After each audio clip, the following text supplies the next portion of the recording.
Boa noite, pessoal, tudo bem? Boa noite a todos, a todas e a todes. Nós estamos aqui para mais uma live imperdível, live que agora tem o formato de podcast também e que vocês vão poder conferir tudo. E esse é um mês extremamente importante. Então, nós estamos aqui com a doutora Cibele. Olá, boa noite, pessoal. Para quem não se lembra, a doutora Cibele é cardiologista, faz todos os exames cardiológicos necessários e é uma pessoa maravilhosa que só de você entrar na consulta você consegue se sentir curado. Né? Amiga, por favor, se controla, amiga. Tá bom. Júlio. Boa noite a todas, todos e todes. Júlio, nosso ginecologista maravilhoso. Isso. Estamos aí. Né? Doutora Renata Sardinha. Boa noite, pessoal. Endocrinologista incrível, que faz hormonização e que consegue também falar. Ela é paulistana, eu tava comentando, gente, antes da live aqui, que paulistas têm a cabeça muito mais aberta, sem tabu, são muito mais dinâmicos, né? Então, ela aguenta todas as minhas bobagens, assim, sabe? Vale a pena. E a gente também tem uma convidada especial, né? Que é uma tetinha de milhões. Olhem aqui. Palmas pra tetinha, convidada especial. Outubro Rosa. Que está aqui para ilustrar a nossa live. Outubro Rosa. Né, Toda trabalhada no brilho, entendeu, gente? Fabricação própria, depois eu conto. Tá? Acompanhem a live que vocês vão descobrir como isso aqui foi gerado. Tá? Queria até parabenizar a Letícia. Uma artesã né? de primeira. Artesã, Muita criatividade, né, Letícia? Se nada der certo na minha vida, gente, criarei tetinhas, tá? Mas vamos ao que interessa. Vamos falar de Outubro Rosa. Primeiro, gente, o que é mama? Vai. Vamos começar falando o que é a mama, né? Esse órgão tão importante, né? Que é considerado um órgão do trato reprodutivo da mulher.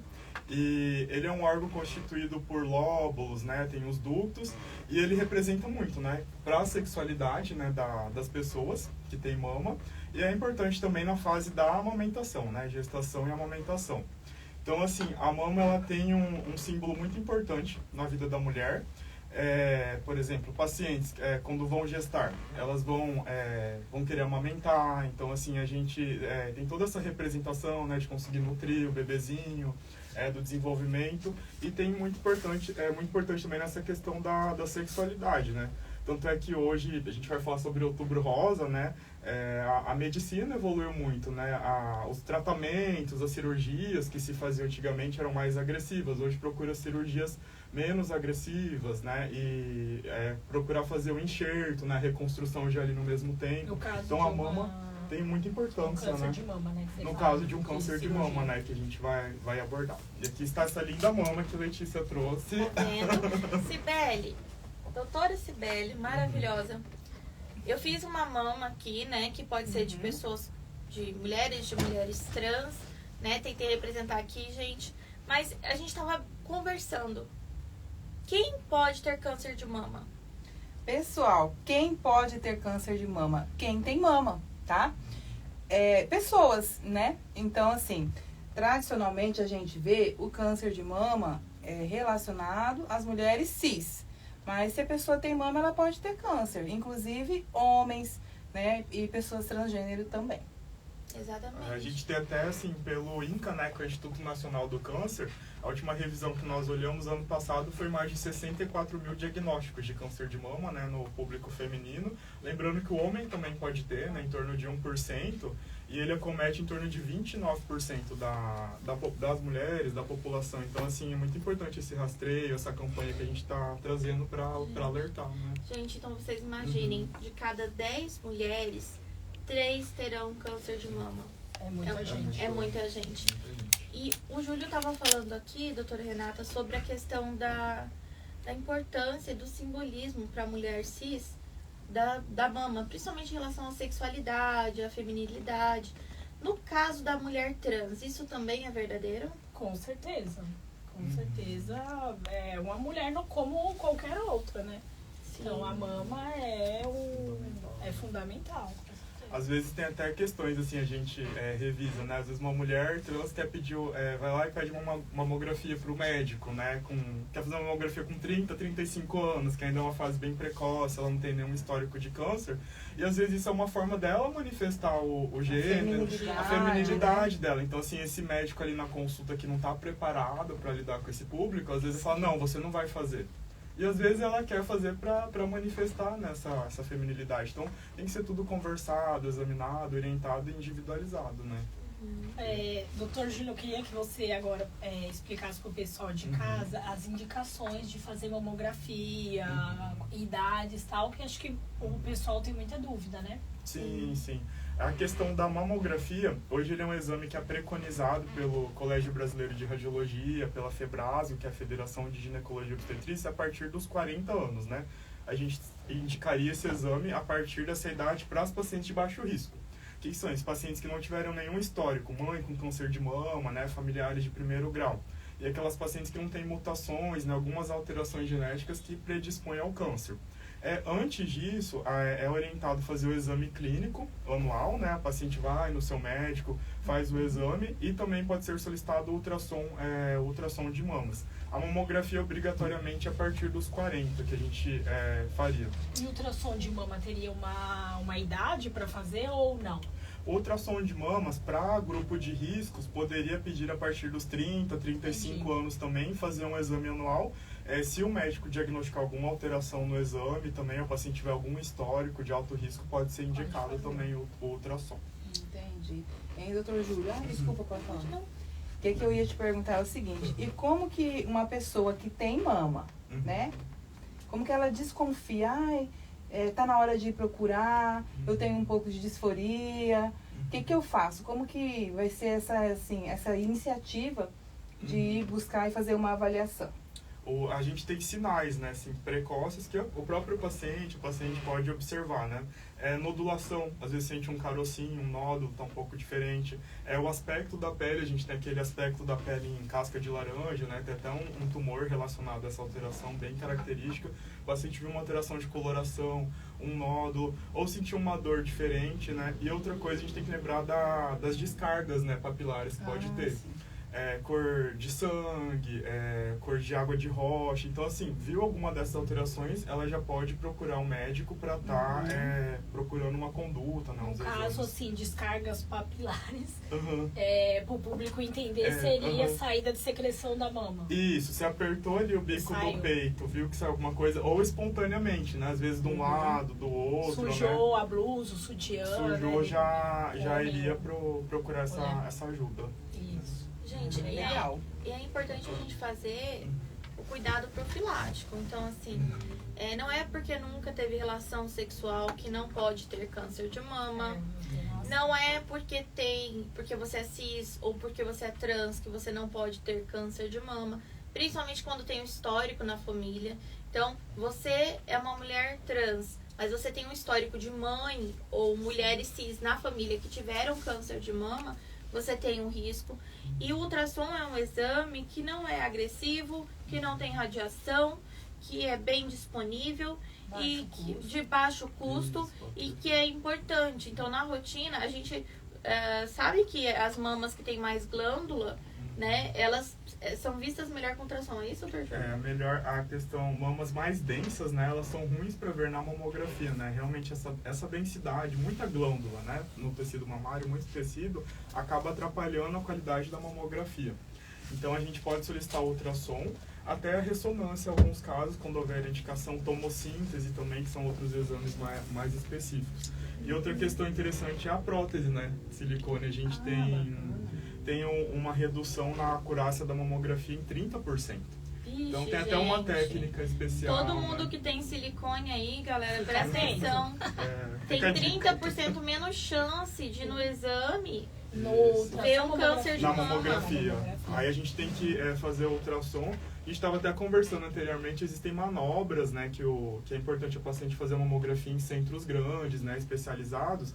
A manobra de Elkmont, que no mamógrafo ele vai afastar a prótese, né?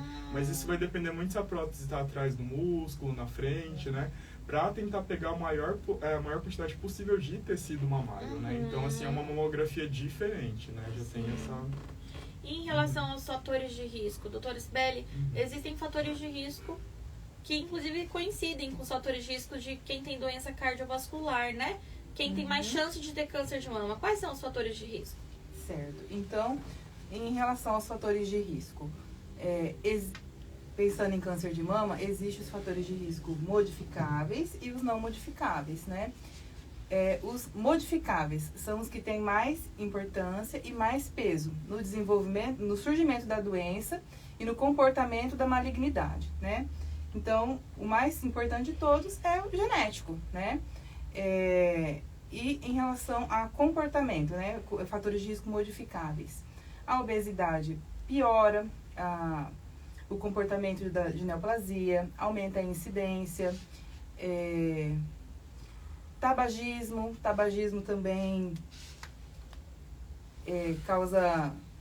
Então, fumar, né, gente? Fumar vai aumentar o risco de ter qualquer tipo de câncer. Boca, laringe, faringe e mama. Qualquer câncer. Também. E evento cardiovascular. Infarto também, né, doutora? Infarto também. O que acontece, pessoal? Tabagismo, obesidade, etilismo, hábitos de alimentação ruins causam uma modificação na produção de alguns hormônios, né? E de também algumas substâncias que são pró-carcinogênicas, né? Então, é possível modificar, né? Com estilo de vida saudável. Se você fuma, né? Parar de fumar, procurar diminuir pelo menos a carga tabágica, né? Etilismo também, importante cessar o etilismo. A gente tem uma corrente que estuda a relação das doenças cardiovasculares com o etilismo e, assim, não tem dose segura, existem doses aceitáveis estatisticamente, né? Então, pensando em câncer de mama, é um racional semelhante, né? Tem que, então, evitar ao máximo, mas se não der, evitar os exageros e também a constância, né? Na vida, a constância é tudo, inclusive para os fatores de risco. Ah, não. Quero saber o quanto de cachaça que eu posso tomar de forma segura pra não ter câncer. Final de semana Um chegando. copo, 2 copos, Então, a dose é 1 grama semanal. Agora eu não tô lembrando, mas acho que é 8 gramas pro homem e 6 gramas pra mulher, algo desse tipo. Que dá o quê, gente? Ai, pessoal, Uma é bem latinha. pouquinho, é bem Depende do que pouquinho. você vai beber. Se você- Né? Vai dar umas 2 latinhas no máximo, gente. É bem Cerveja. pouquinho. Cerveja, que é Uma de tacinha de vinho. Uma taça de vinho. Sim. Ô, Mas senhor. Tudo vai depender do estilo de vida também que você vai ter ao longo da Isso. semana. Se é o paciente que faz atividade física, se alimenta Claro. bem ou não, então, E aí, como é doutora, que tá a saúde. né? Doutora Renata, eu tenho até uma dúvida, porque Olha, a gente sabe que os hormônios, eles estão muito ligados aos cânceres de mama, com né? certeza. O que você pode comentar pra gente sobre isso? Na verdade, tem ligação, mas principalmente o fator que a doutora Cibele estava comentando, né? Genética é o principal. Estilo de vida, por exemplo, a obesidade pode causar uma inflamação. A obesidade é uma inflamação. E nessa inflamação a gente tem mudança de comportamento, mudança hormonal. E com essa mudança a gente pode predispor a desenvolvimento de vários tipos de câncer, não só câncer de mama, Sim. mas outros cânceres A também. questão a gente está até conversando um pouco sobre a hormonização, né? Mulheres trans que usaram o estrogênio também tem que ter um cuidado especial nesse acompanhamento, né? Acho que em torno de 5 a 10 anos, mais ou menos, tem que fazer um rastreio de mama, né? Depois de fazer a harmonização. Então, é importante, esse público tem que ter um atendimento diferenciado, assim, né? Geralmente a gente faz um acompanhamento super, assim, acirrado para permitir que o paciente não corra nenhum risco. E antes de iniciar qualquer tratamento com hormônio, a gente vai buscar a história desse paciente, questão familiar e examinar o paciente com exames, né?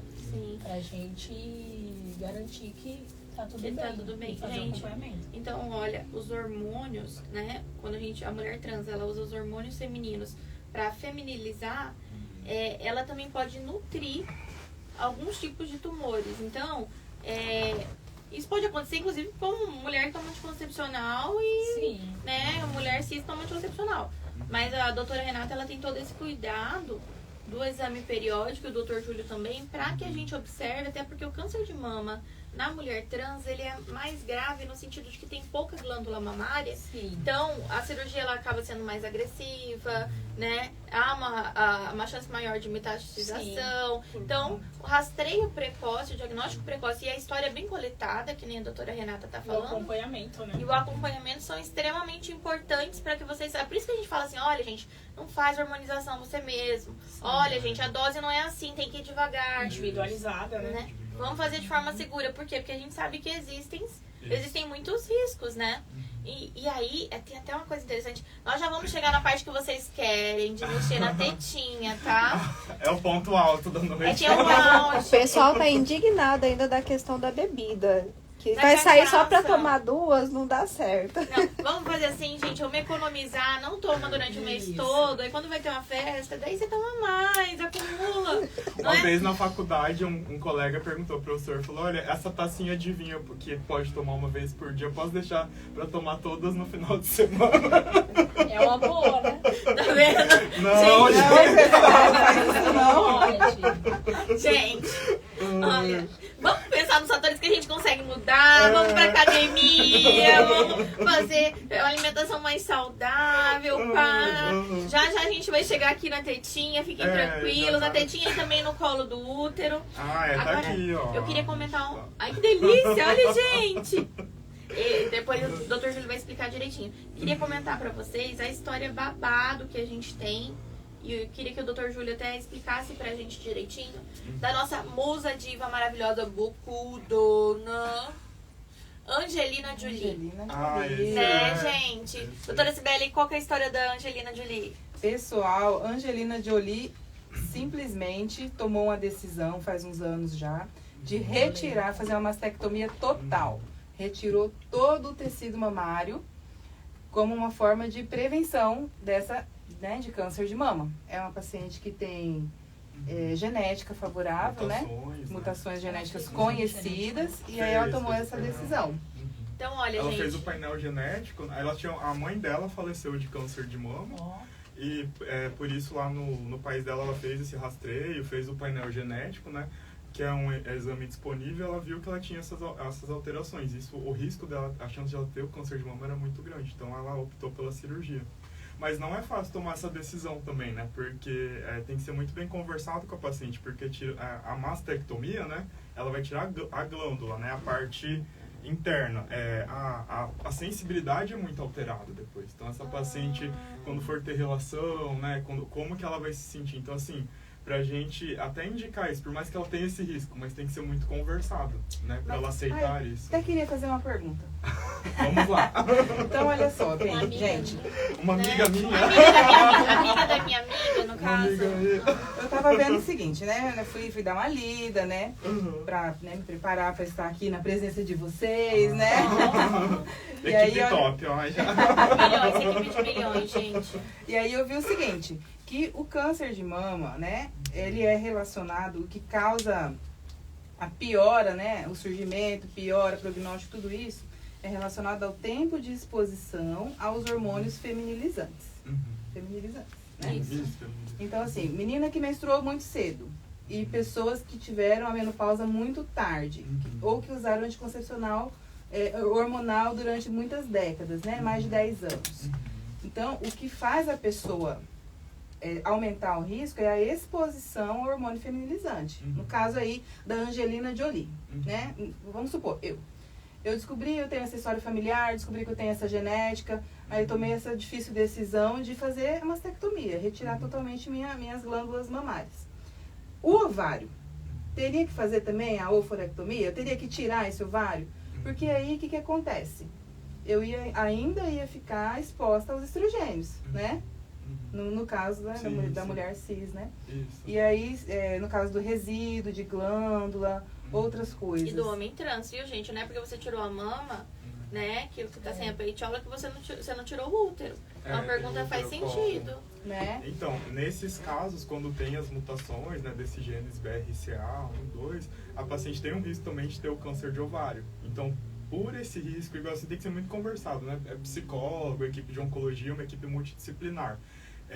Para avaliar essa indicação, porque realmente tira a mama, né? e nesse caso é feita a oforectomia também. Só que fazendo a retirada dos ovários, a paciente pode ter sintomas de menopausa, né? Faz uma menopausa cirúrgica, uma menopausa cirúrgica, súbita. que é muito Tem calorão, várias muitos sintomas, complicações, né? Dependendo da idade dessa paciente, evolui com osteoporose, com Exatamente. várias alterações. Será Risco cardiovascular, Sim, né? Pode aumento do aumentar, risco cardiovascular, deficiência de diminuição do estrógeno. Né? Será que a Angelina Jolie tirou o ovário também? Eu ouvi falar que ela tinha feito esterectomia. Eu acho que alguma coisa eu assim, acredito né? que ela tinha tirado também. É? Tenho que recordar agora. Gente, o Dr. Júlio faz. Então, se você tem história de câncer de mama na família e você quer saber se você tem esse risco e você quer sentar e quer conversar, a gente tá aqui pra acolher e não pra julgar.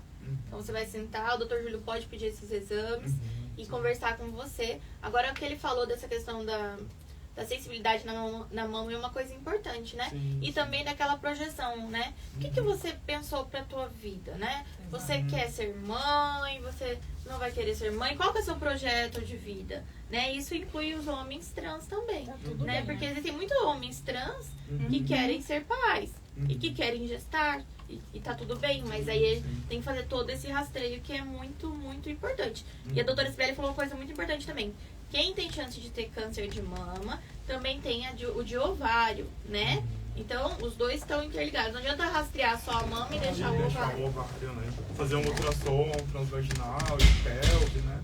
Pra estar investigando se tem alguma alteração. Ainda não tem um protocolo específico para rastreio de câncer de ovário, né? A gente ainda carece. Sim. Mas com ultrassom, você fazendo sua rotina anualmente ou semestralmente ao médico, a gente consegue detectar pequenas lesões já, né? Ou de mama, por exemplo, o que a gente questiona? Quando que o paciente vai sentir um nódulo na mama maior que 1 centímetro? Então, antes disso, somente pela mamografia, né? Então, por isso que é importante você estar indo e fazer o exame preventivo.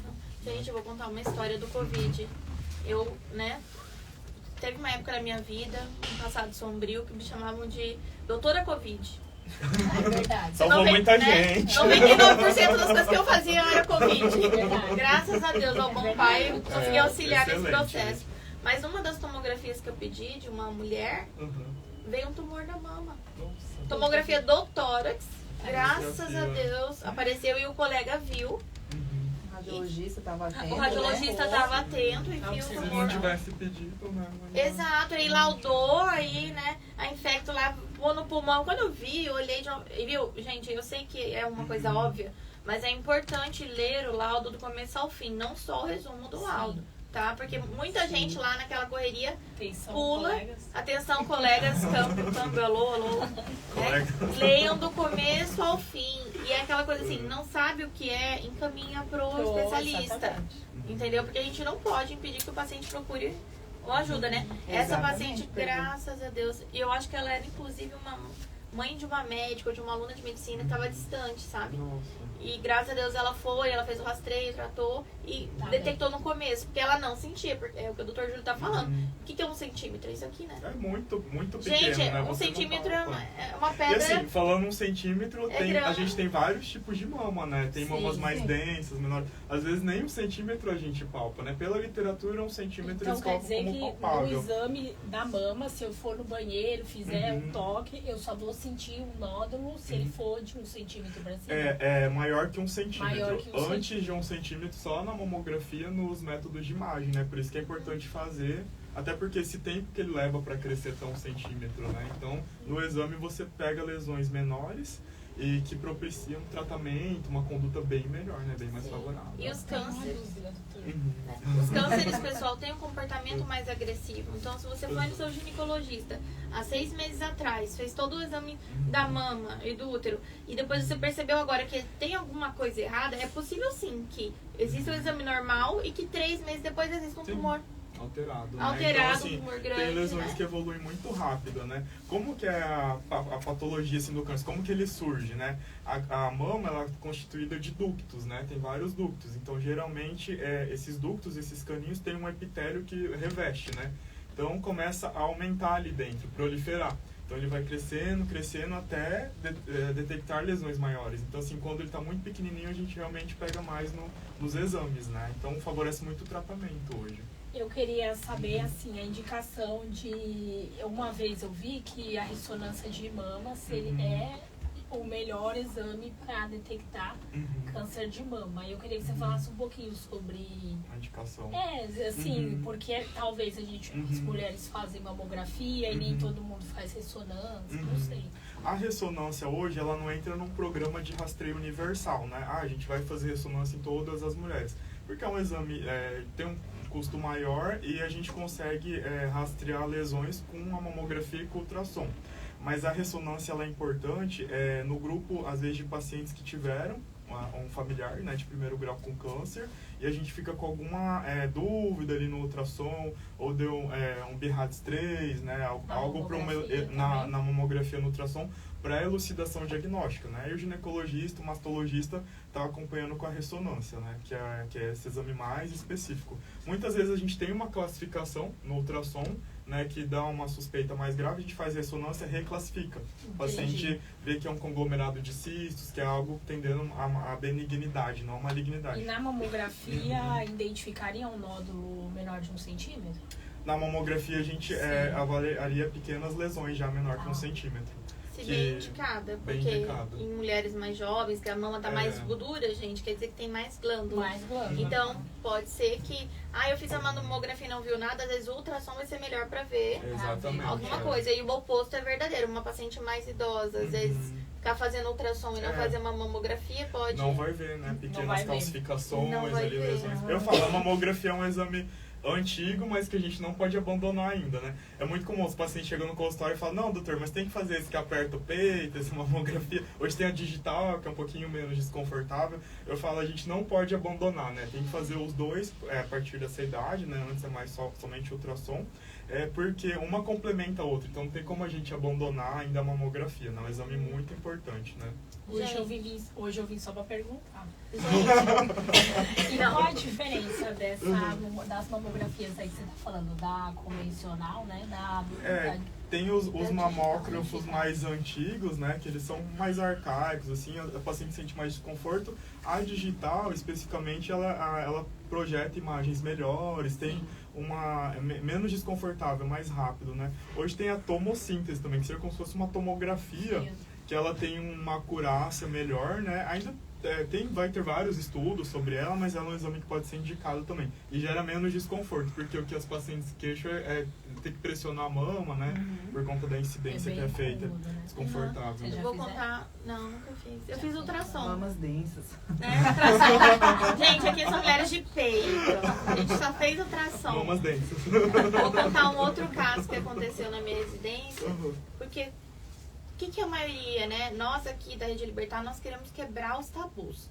Então, a primeira coisa, pessoal, detectar o quanto antes, através dos exames, é muito melhor do que esperar ter esses sinais floridos, que é o que todo mundo fica divulgando nas campanhas. Que a gente tem que prestar atenção, mas que a gente fazer os exames para prevenção é muito melhor do que esperar isso acontecer.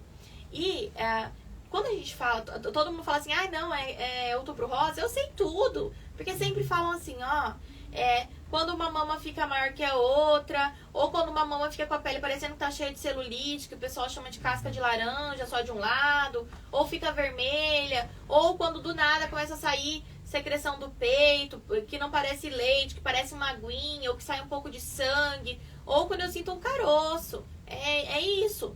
Então agora eu vou contar pra vocês uma história verdadeira que eu vivi lá no meu ambulatório.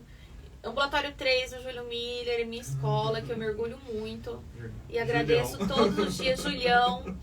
E foi lá uma senhora. Eu sempre gostei muito de fazer procedimentos, né? Então tem a parte da biópsia lá do Júlio Miller e tal. E aí essa senhora chegou lá com uma história de prurido na mama. De uma úlcera que não fechava e prurido na mama. Coceira, gente. Desculpa. Coceira na mama. E aí o trem tava descamando em volta e coçando. Era isso que ela tinha. E aí a professora falou assim, Letícia, faz uma biópsia aí da pele e tal. Vamos ver se não é algum fungo diferente, alguma infecção diferente, né? E aí, gente, quando eu fui fazer a biópsia, que eu toquei em cima da lesão, eu já senti pétreo embaixo, parecendo pedra embaixo, gente. Que é uma coisa que sugere muito tumor pra gente. Aí eu aproveitei que eu já tava ali, tirei um pedacinho da pele, mas também tirei um pedacinho da pedra, digamos assim, do tumor. E aí veio câncer. Então eu biopsiei um câncer de mama no ambulatório, porque acharam que era aqueles fungos, que como é que chama? Pano branco, ou então aqueles fungos, como é que eles chamam? Quando tem... com um jeito mais simples de falar, quando eles têm a borda elevada. Tipo micose, pessoal. Pano branco, coceira, ela foi por causa disso. E ela tava com isso há quase um ano. Não devia estar fazendo os exames de rastreio também? Não devia estar fazendo, ou é aquela coisa, o crescimento é rápido. E assim, e quando a gente foi dar a notícia pra ela, né, que ela voltou achando que era um fungo, tava tomando remédio fungo. E aí foi dar a notícia pra ela, já tava uma coisa muito avançada. Porque pra eu conseguir palpar a massa ali, Sim. devia ter uns 10 centímetros pelo menos, sabe? Então faltou, né, que fizesse esses exames de mamografia, nós já vamos responder. Mas também faltou, sabe o que, gente? A sensibilidade dos profissionais pra palpar a ferida. Pra colocar o dedo ali dentro, pra olhar, pra palpar a mama, pra comparar. Não é porque você não é ginecologista que você não pode fazer diagnóstico. Você é médico, você é enfermeiro. Exatamente. Você pode e deve. O exame clínico, o exame físico é muito importante. E não é só inspeção, não é só olhar. É apertar, é palpar mesmo, de verdade. E assim, eu até tenho essa paciente hoje, né? No Instagram, a filha dela, eu acho que ela já até faleceu, assim. E foi uma história que me marcou muito, sabe? Porque ela teve que chegar até ali, demorar mais de um ano para ter diagnóstico de uma doença que acomete 3 de cada 10 mulheres. Sim. Né? Por isso que a gente tem que falar sobre isso. Exato. Tem pergunta, gente? Vamos lá.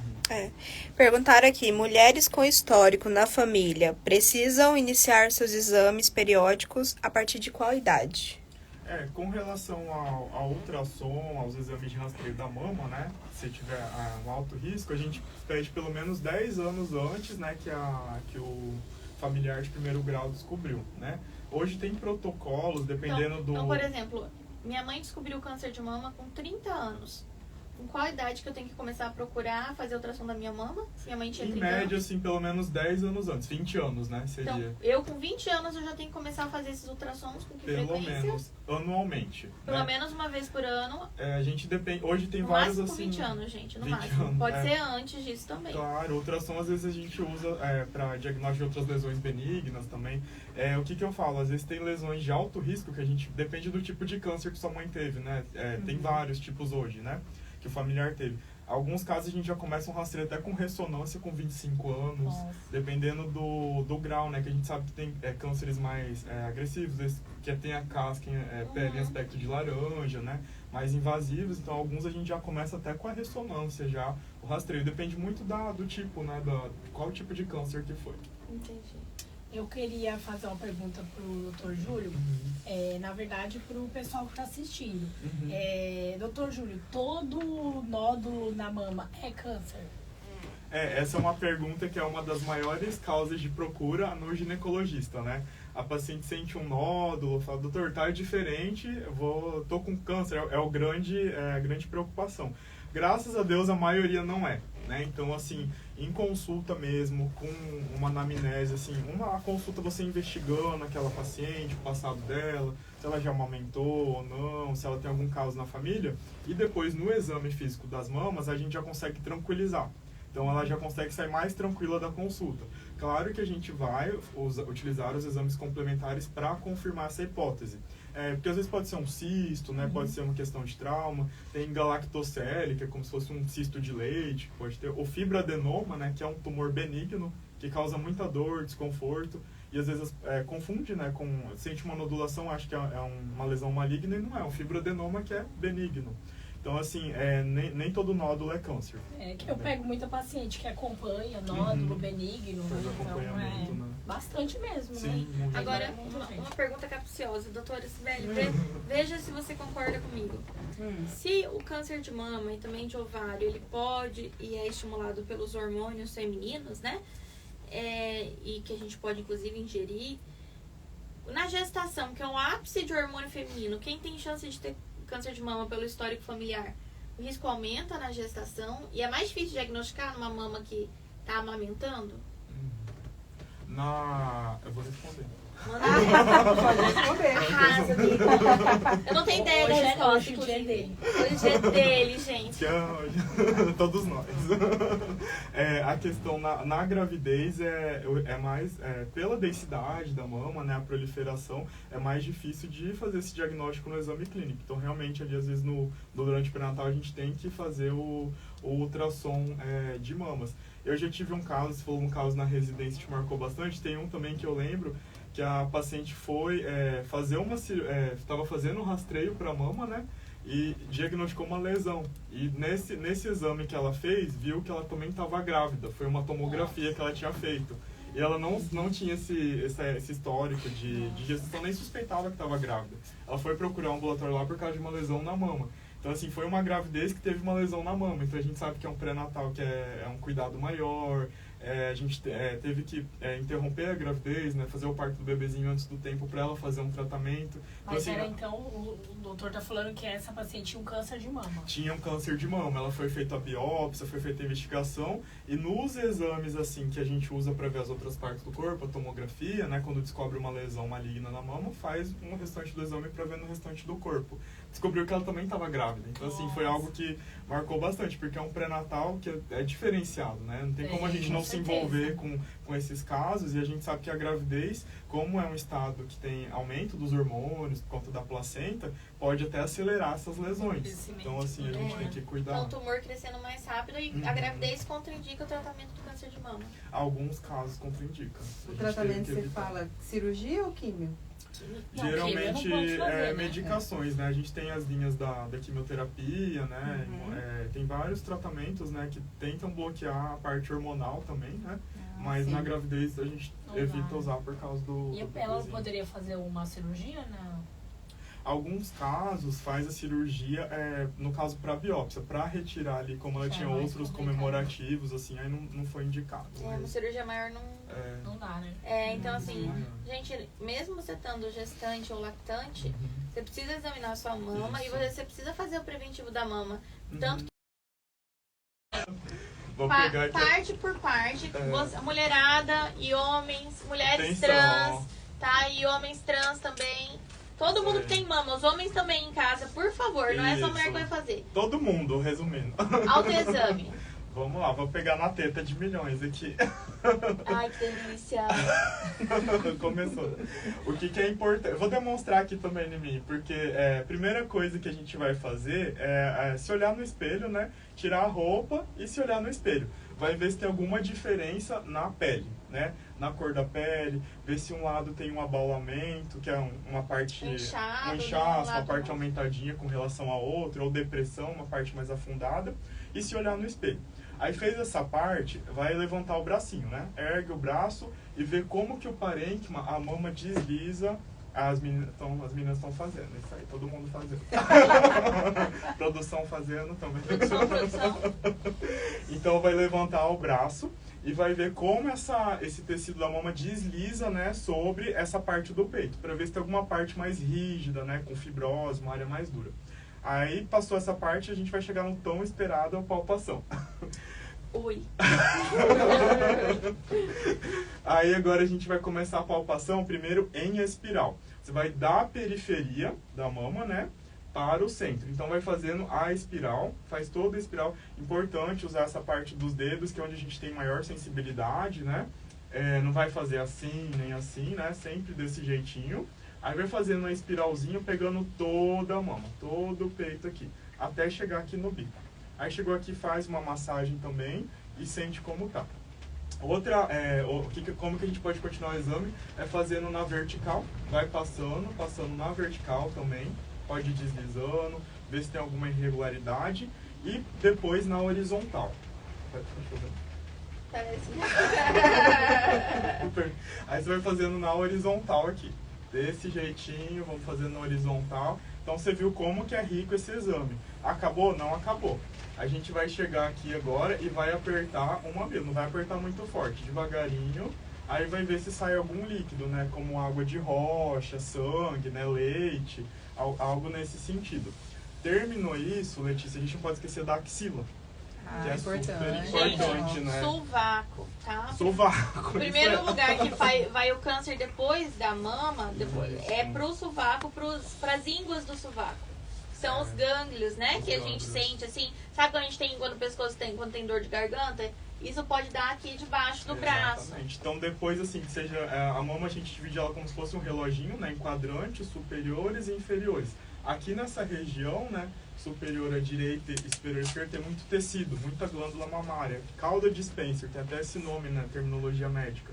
Então é importante dar uma atenção especial a essa região e depois, igual a Letícia falou, ir para baixo do braço, axila direita e esquerda.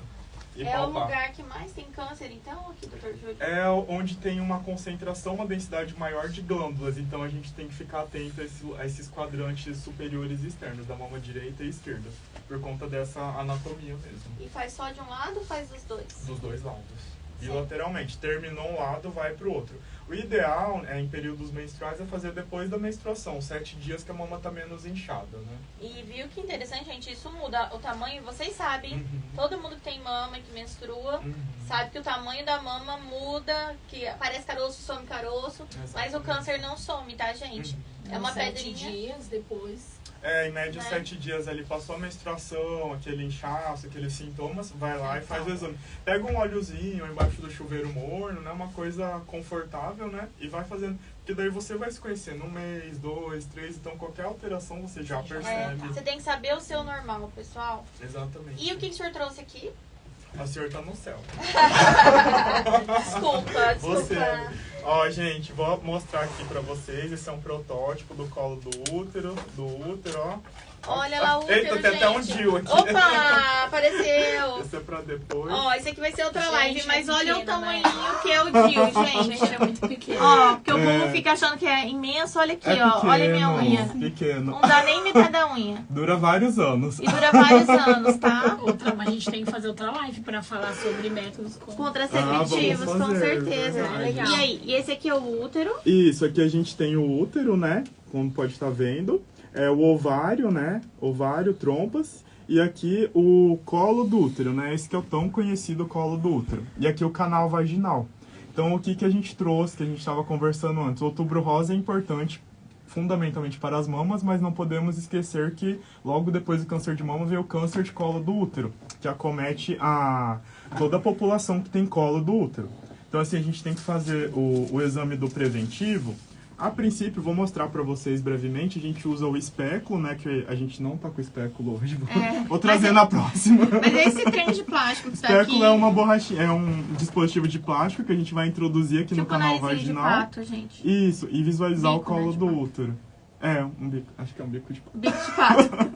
Aí com a pazinha você vai fazer a coleta do materialzinho, né, aqui Doutor pra Júlio, vocês. qual o nome desse exame pro pessoal de casa saber? Esse é conhecido como Papa Nicolau, colpocitologia, CCO, né? Isso. Esse que é o preventivo.